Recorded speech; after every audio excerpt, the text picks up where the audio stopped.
I used to joke that I was the background character in my own family. The one who made sure the lights were on, the bills were paid, the emotions stayed smooth enough that no one else had to feel uncomfortable. My name is Courtney Davis. I'm 30 years old, and I live in Denver, Colorado. I work in finance now, but that wasn't always the plan. For most of my life, my job was simply to not take up too much space. Growing up, there were two very different childhoods happening under the same roof. My younger brother, Zachary, was loud, gifted, praised. New cars appeared for him at milestones that never existed for me. Private schools were investments when it came to him, while my education was something I was told to be grateful for, no matter how limited the options were. My mother liked to say Zachary just needed more. More attention. More patience. More chances. My father rarely said anything at all, which somehow made his silence heavier than her words. I learned early how to be self-sufficient. I worked part-time through college, took internships no one helped me find, and moved out as soon as I could afford a one-bedroom apartment with thin walls and a leaky sink. Zachary stayed home longer, failed louder, and was always caught before he fell. When people asked my parents how many kids they had, my mother would say, 2, but she talked about only 1. By the time I was 28, I had stopped expecting fairness. I built my life quietly, deliberately. I didn't talk about money. I didn't talk about stress. I didn't talk about the way success came to me slowly, earned in increments instead of gifts. Silence was easier. Silence kept the peace. What I didn't know was that silence also made me invisible. The truth about my finances came out by accident, not confession. A document left open. A number seen by the wrong eyes. And suddenly, the narrative my family had built for years, about who deserved what, who had struggled, who was superior, started to crack. Zachary looked at me differently after that. Not curious. Not proud. Something sharper. Something angry. That Christmas dinner changed everything. When people hear the word favoritism, they imagine something loud and obvious. In my family, it was quieter than that. It showed up in receipts, in tone, in what was remembered and what was forgotten. Zachary got his first car at 16, a used but shiny sedan my mother cried over in the driveway because she said it symbolized his future. When I turned 16, I got a cake from the grocery store and a reminder that I could borrow the bus pass if I needed it. Private school tuition was discussed openly at the dinner table when it came to Zachary. It was framed as sacrifice. As belief. My mother liked to say she could see his potential. When I asked about transferring to a better program, she sighed and said I was already responsible enough to make do. Responsibility, I learned, was not rewarded. It was expected. By 17, I was working weekends at a retail store near our house. By 18, I was contributing to my own expenses. I paid for books, gas, clothes. Zachary focused on sports and parties and figuring himself out. If he messed up, my mother defended him before anyone else could speak. If I succeeded, it was treated as luck or timing or something that didn't need to be examined too closely. My father sat at the end of the table through all of this. He nodded when my mother spoke. He avoided conflict the way some people avoid bad weather, hoping it would pass if he didn't acknowledge it. His silence felt like agreement, even if he never said the words. I didn't resent Zachary back then. Not really. I resented the imbalance. The way I was praised for being low maintenance while he was praised for simply existing. I learned to shrink my needs, to frame my achievements casually, to never make anyone uncomfortable by wanting more. There's a strange thing favoritism does to a child's sense of self. It doesn't just tell you who matters more. It teaches you to question whether you matter at all, or only insofar as you don't cause inconvenience. So I stopped asking. I stopped announcing. I stopped waiting for approval that was never coming. I focused on building something no one could take away, even if they didn't notice it happening. They never noticed what I was building. I left home the way a lot of invisible kids do, without drama. I went to college on a mix of scholarships, part-time work, and a kind of tunnel vision that didn't allow room for comparison. While Zachary bounced between majors and took semesters off, I stayed steady. Not because I was more virtuous, but because I knew no one was coming to catch me if I fell. I studied computer science, Then information systems. Nothing flashy. Nothing that sounded impressive at family gatherings. When relatives asked what I was doing, I learned to summarize it in one sentence so they wouldn't lose interest. Tech stuff, I'd say. My mother would nod politely and then ask Zachary about his latest plan. I worked while studying. Late nights. Early mornings. Internships that paid less than my rent but taught me how systems actually worked. After graduation, I didn't move back home. I stayed in Denver, took a junior role at a small startup, and learned faster than anyone expected me to. Including myself.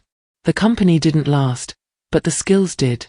I started consulting quietly, then building, then solving problems other people didn't have time or patience for. I registered an LLC. Then another. I didn't announce any of it. I didn't post motivational quotes or talk about hustle. I just kept going. Kristen came into my life during that phase. She was a corporate attorney I met through a mutual client, sharp, grounded, allergic to nonsense. We weren't instantly close. We became close the way adults do, by watching how the other person behaves when no one is impressed. She asked good questions. She remembered details. She didn't underestimate me. At family events, my work remained a vague background detail. Zachary's ups and downs still dominated the room. When he struggled, my mother worried aloud. When I succeeded, no one noticed because I never framed it as success. I'd learned that keeping things small kept things peaceful. But quiet doesn't mean insignificant. By my late 20s, I had ownership stakes, contracts, and a level of financial stability that didn't fit the story my family had written about me. I didn't correct them. I didn't need to. There were moments, small ones, where the gap almost showed. A comment I didn't flinch at. A bill I paid without thinking. Kristen once raised an eyebrow at me over coffee and said, "You're doing very well, aren't you?" I smiled and changed the subject. I didn't know when the truth would surface. I just knew it would eventually. Then came Christmas dinner. I read them without replying, letting the tension mount, letting them unravel quietly while I maintained composure. That's when I realized, controlling someone's reality relies entirely on their silence. Tonight, I was rewriting the rules. Then the messages started. The messages didn't stop with denial. By morning, a new pattern had emerged. Zachary, fueled by indignation and entitlement, had moved beyond disbelief into demands. His texts were insistent, almost rehearsed. "Courtney, it's family. You know we need help covering the expenses. You have to contribute. You have the means," he typed, each word punctuated with an invisible expectation that I would bend, as if my success existed solely to prop up his comfort. I read it over a cup of coffee, sun spilling across my apartment window in Denver, calmness settling like a shield. I didn't reply. I didn't have to. Years of being sidelined had taught me one thing. Their urgency, their righteous tones, only carried weight when I allowed them to. I reminded myself, quietly, that financial independence is personal. Generosity is voluntary. No one earns the right to coerce it by labeling it family duty. Mom entered the conversation next, strategically timed, a familiar voice over the phone. "Zachary shouldn't have to cover this alone. You know it's your responsibility as the older sibling to step up. Don't make us call everyone else." Her words were a blend of subtle scolding and emotional tethering. I noticed the pattern immediately, guilt framed as obligation, concern masquerading as control. It had been their tactic for decades: pressure me, shame me, make compliance appear as virtue. Tonight, it simply bounced off. Even the fatherly interjections, the casual "we just hope you'll do the right thing," carried the weight of expectation without the burden of actual responsibility. Passive pressure, silent collusion, and familial entitlement formed a triad I had navigated since childhood. I let it wash over me, unmoved. My calm was not indifference, it was strategy. Each unanswered call was a statement that my life, my money, and my choices were not theirs to dictate. Zachary tried a new tactic: emotional leverage. Think of everyone else's embarrassment if you refuse. Your name will be dragged through the family gossip. People will talk. Don't ruin this for us. His voice was calculated, calm, but the threat was clear. I could feel the old stirrings of doubt they hoped to awaken, the sense of obligation, the fear of appearing selfish, but it didn't take root. I had spent years separating my worth from their approval. I sat back, sipping coffee, allowing the quiet to stretch. It's remarkable how quickly someone's composure cracks when the assumed authority of silence is removed. Zachary's repeated texts, Mom's guilt-laden messages, the father's passive nods, all of it relied on the same mechanism, my submission. By holding still, by not reacting, I realized I was in control. Hours passed. I glanced at my phone, seeing the chain of messages, their rhythm frantic, almost pleading. Somewhere between the demands and the emotional coercion, I spotted a detail that didn't fit, a subtle inconsistency, an overstatement about the party budget, something that suggested a narrative they had constructed to manipulate me. I leaned back, quiet but alert. That's when I discovered the lie. By the third morning, the pattern of texts and emails shifted from guilt to panic. Zachary had moved beyond mere pressure. He had started using my name without permission. I noticed it first in a casual investor update he sent to one of our mutual business contacts. My signature appeared on documents I had never seen, numbers that didn't add up, agreements that were never authorized. At first, I froze, rereading the email twice to make sure I wasn't imagining it. But the more I traced the chain, the clearer it became. He had assumed my identity to push forward financial maneuvers tied to my accounts, my reputation, my money. I didn't respond immediately. Calmness had become my shield. Instead, I called Kristen, my trusted lawyer and friend, and explained the situation with measured clarity.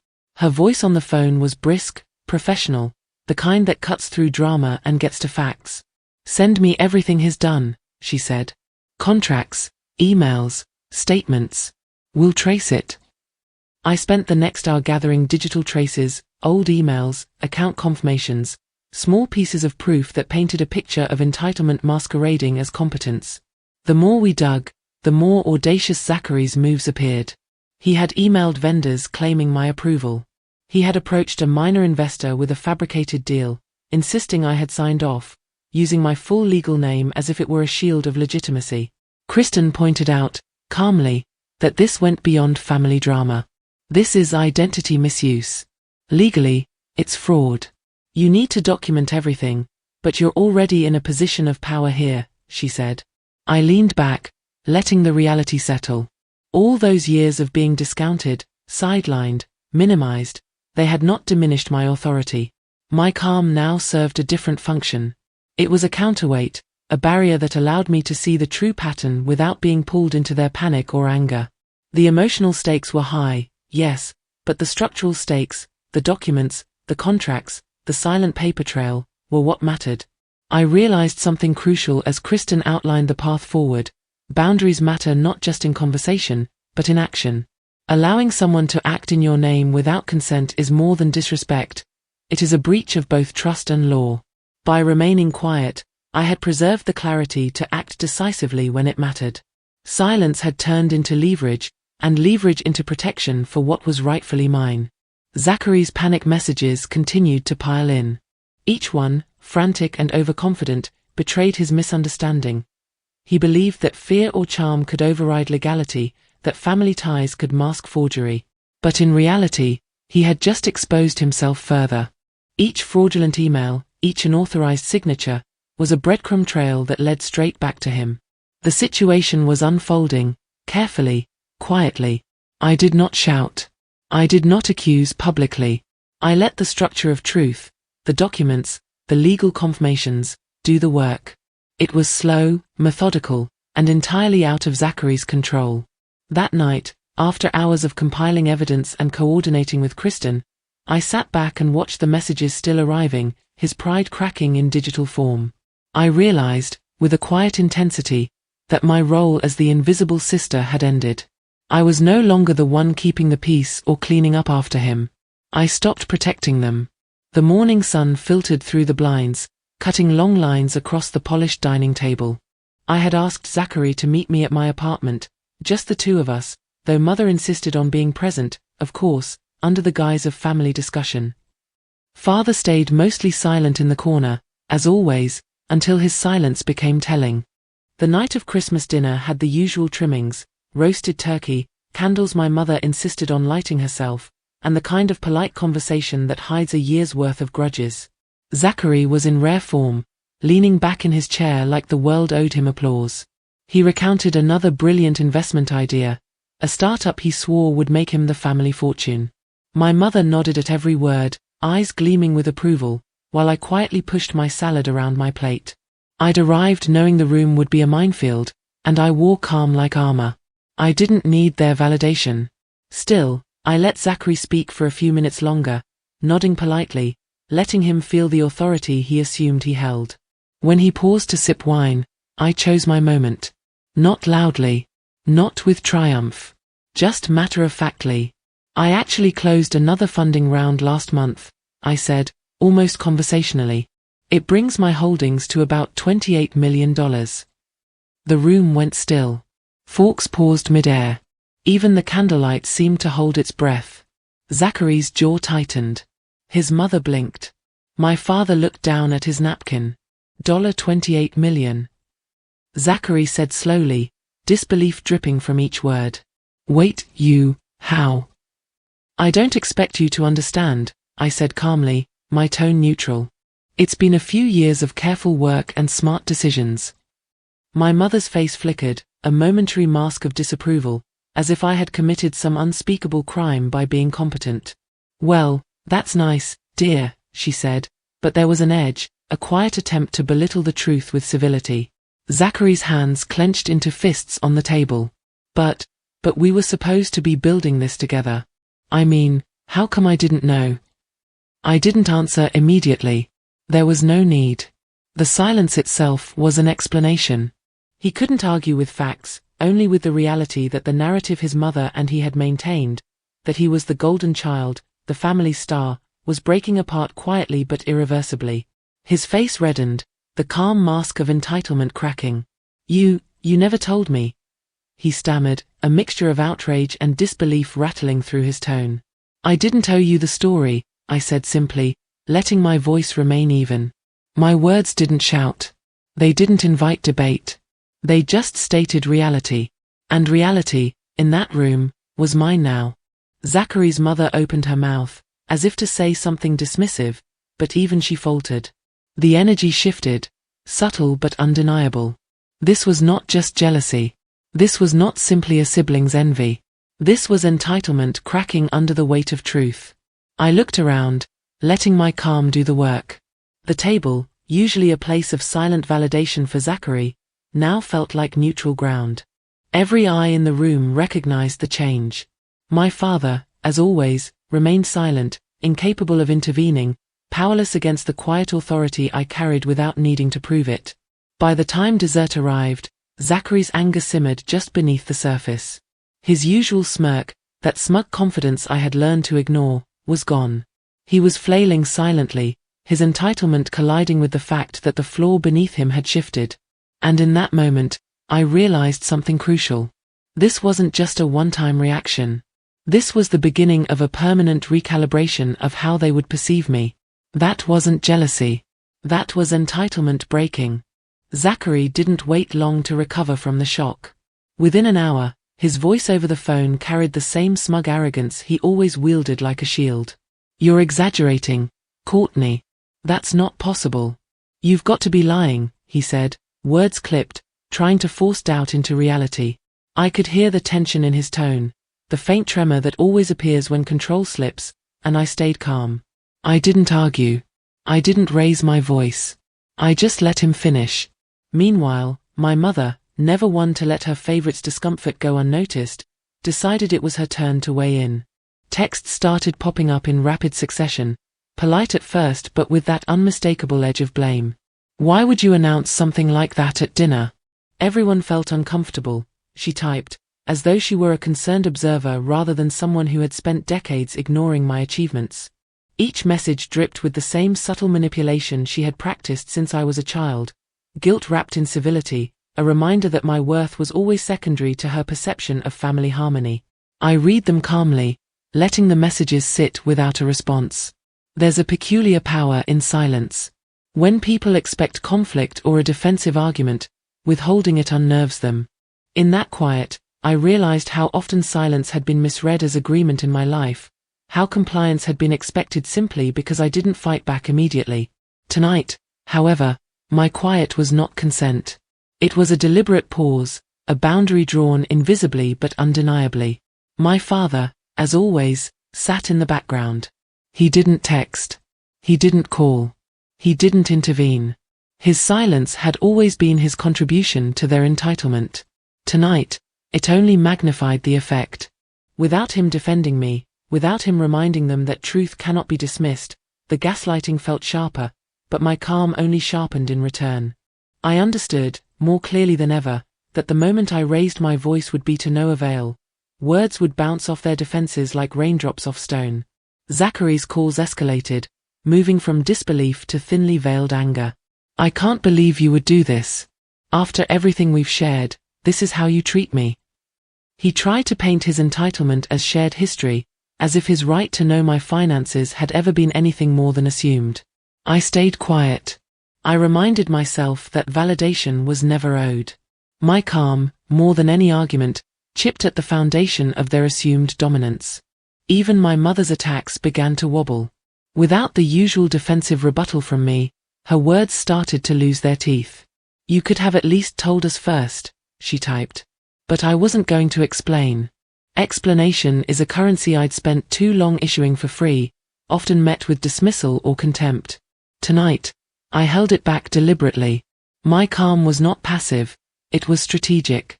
In those hours, I could see the patterns I had ignored for years, now amplified.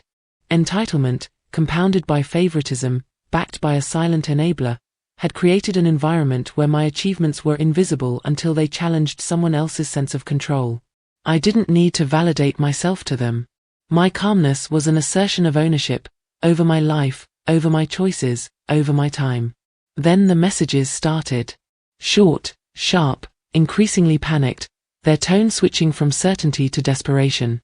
Each ping on my phone reminded me that absence, my refusal to engage, was louder than any argument I could have made.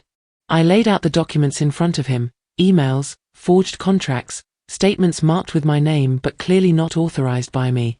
Each paper was a quiet indictment, not shouted, not dramatic, just truth laid flat across the table. Zachary's confident posture wavered. His hands, usually so sure, fumbled over the edge of the table. "Courtney." He began, the words sputtering as the weight of evidence pressed down. For once, charm didn't smooth over entitlement. His smirk had faded, replaced by a flicker of panic I had rarely seen in him. Mother interjected almost immediately, voice sharp, attempting to redirect the scene. "Zachary, he must have misunderstood. It wasn't intentional," she said, leaning forward as if proximity could rewrite reality. But the documents didn't lie, and her words sounded hollow even to my ears. Her usual defense mechanism, blame shifting, soothing tones for him while belittling me, failed to mask the truth. Father's eyes, quiet and observing all along, finally met mine. No words came from him, but in that gaze I understood that he had known. He had seen the entitlement, the overreach, and yet he had done nothing. The weight of his passivity hit harder than any accusation. This was not just Zachary's failure. It had been enabled for years, tolerated under the guise of family loyalty. I remained calm, collected, the way I always had when stakes were high. I did not yell. I did not plead. Each calm explanation, each methodical display of evidence, shifted the room's energy. Zachary's panic grew, his attempts to speak becoming more fractured. I could see that his confidence, the one built over years of unchallenged privilege, was cracking. For the first time, the power dynamic between us felt reversed. Silence, evidence, and preparation had replaced yelling, arguing, or emotional manipulation. I wasn't forcing him to admit guilt, but the truth carried weight beyond any of his words. Mother's interventions no longer masked the collapse of his narrative. I watched him struggle with words while I remained steady. The room, tense yet silent in moments between his stammered protests, became an arena of quiet authority. I didn't have to raise my voice, the facts did the work. His entitlement, previously invisible, was now exposed, and the energy had shifted entirely in my favor. No one said anything for a few moments. I gathered my papers calmly, setting them in a neat stack. Zachary's face flushed, mother's frustration simmered beneath the surface, and father's eyes reflected the guilt he refused to voice. I stood, smoothing the edge of my blouse, and simply said, I walked away. It wasn't dramatic. It wasn't triumphant in a conventional sense. It was quiet. It was complete. The confrontation had ended, but the consequences were already in motion. By the time I returned to my office the following morning, the first ripple of fallout had already reached me. Emails pinged insistently in my inbox, not congratulatory or curious, but urgent, fraught with alarm. Investors who had once smiled and signed confidently under Zachary's name now hesitated. One by one, they pulled out, citing misaligned expectations or concerns over authorization. Every polite withdrawal email carried the invisible weight of my withheld silence, the authority I had quietly asserted now doing its work. I sipped my coffee, letting the warmth spread through me, and scrolled through messages I hadn't yet read. Zachary's frantic texts jumped out, each one shorter and more desperate than the last. He assumed I would intervene, that my calmness was a pause before submission. But I wasn't intervening. I had no desire to rescue entitlement disguised as panic. My calm had become a wall, not a warning. Family group chats pinged, notifications stacking on my phone. Mother's messages began with pleading emojis, then sharpened to accusations. Why are you letting this happen? She demanded. Family first, Courtney. Father, still silent, did not text. Perhaps he understood, perhaps he didn't. Either way, I ignored it. Their words no longer held leverage over me. The sense of being constantly accountable to their version of loyalty, the endless emotional labor they expected, was gone. Zachary's narrative was unraveling in public while he still clutched at his imagined control. Social media mentions, whispered comments at industry events, and quiet murmurs among colleagues began to trace the story. His overreach, the misuse of my name, the cancellations of deals. I stayed calm. I did not post clarifications. I did not defend myself. The collapse needed no commentary. It was visible enough to those who mattered. I paused, reflecting on the rhythm of consequences versus revenge. I hadn't orchestrated this to humiliate him. There was no dramatic confrontation staged for an audience. I simply withdrew, let truth and authority speak where words and arguments had failed. The distinction was crucial. Consequences unfold when power is measured and patience is applied. Revenge requires emotion. Consequences require structure. I had chosen the latter. Kristen had advised me to document everything, not out of spite, but to preserve clarity and legal safety. Every email, every contract, every brief note mattered now, not for punishment, but to protect myself and my professional integrity. The power shift was methodical, quiet, and inevitable. Zachary's panic, once private, was now mirrored in professional circles, forcing the lessons he refused to hear in our family home into a public, unavoidable arena. The house calls, the frantic texts, the late-night voice messages, I blocked them all. There was no longer a reason to listen. I did not need to witness the theatrics of entitlement crumbling. My focus was elsewhere, on my work, my plans, my life, my peace. Every time I chose silence, I reinforced my own boundaries, letting him stumble on the evidence of his own making. By mid-afternoon, a strange calm settled. My inbox had slowed. My phone's notifications, once relentless, diminished to near silence. No desperate attempts to pull me back into family drama. No accusations demanding my attention. For the first time in years, I could breathe without obligation pressing against every decision I made.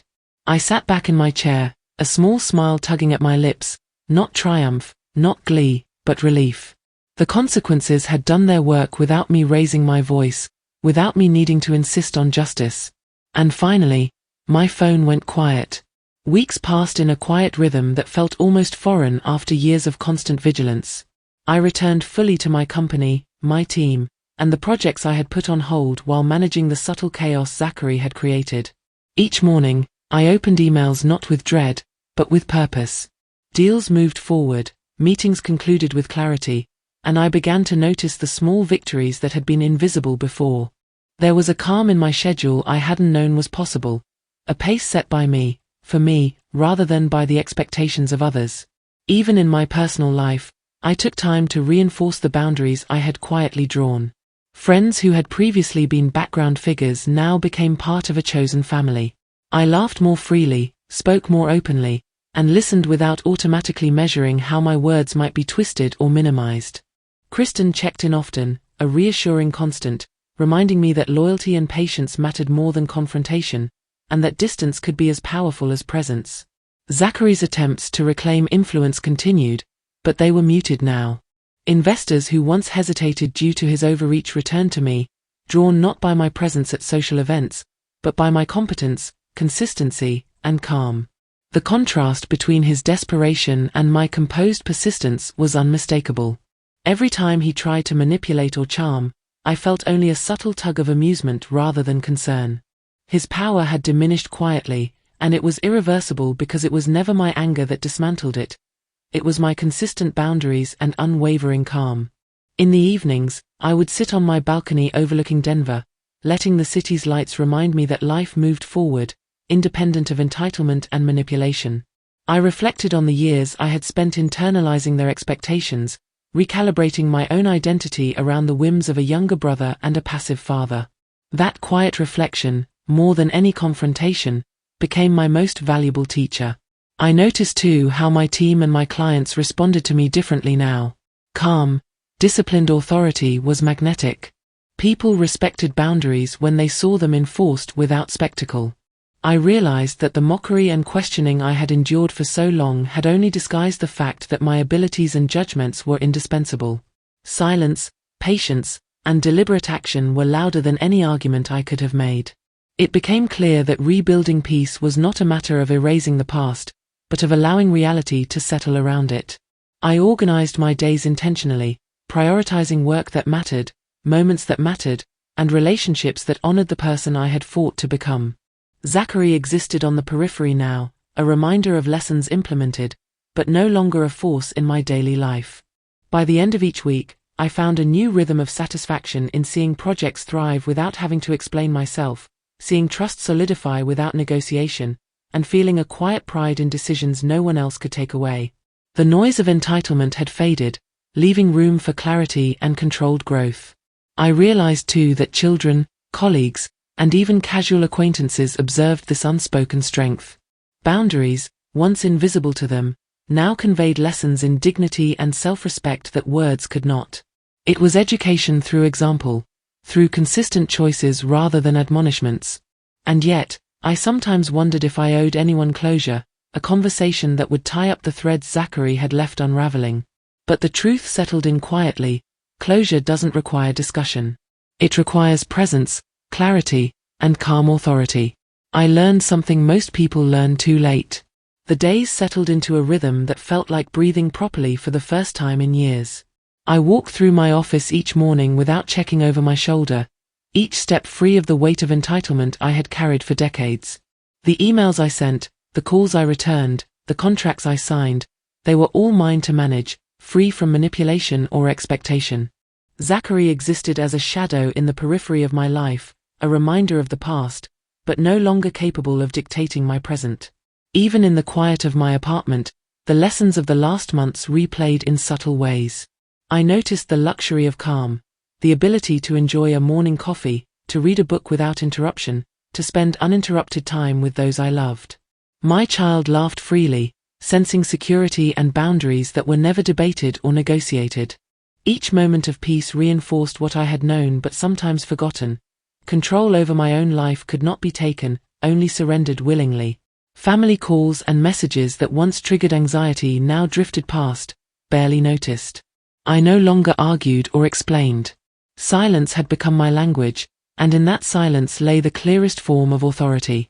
Observers, friends, colleagues, even casual acquaintances, recognized it instinctively. Boundaries are not confrontation, they are quiet statements of self-worth. The absence of my interference became louder than any defense I could have voiced.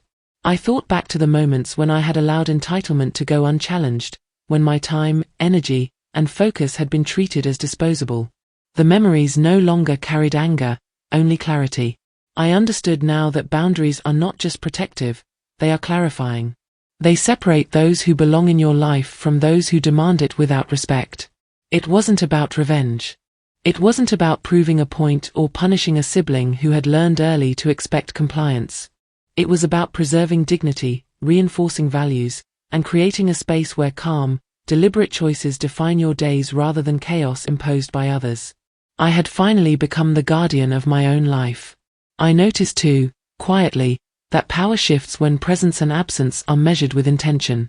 Zachary's frustration and failed attempts at control no longer elicited fear or haste from me.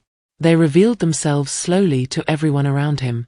His reactions were not my responsibility. My responsibility was myself, my work, my family, my peace. As the months passed, I could see the subtle ripple of this calm authority extend outward.